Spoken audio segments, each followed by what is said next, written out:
एक पिघली हुई chocolate bar ने दुनिया को दे दिया माइक्रोवेव ओवन। यकीन नहीं होता? सुनिए।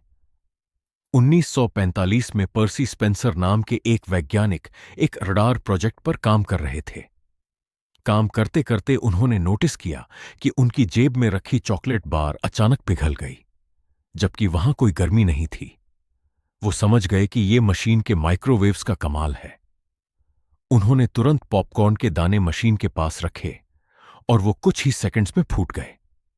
इसी एक्सीडेंट से बना आज का माइक्रोवेव। है ना कमाल?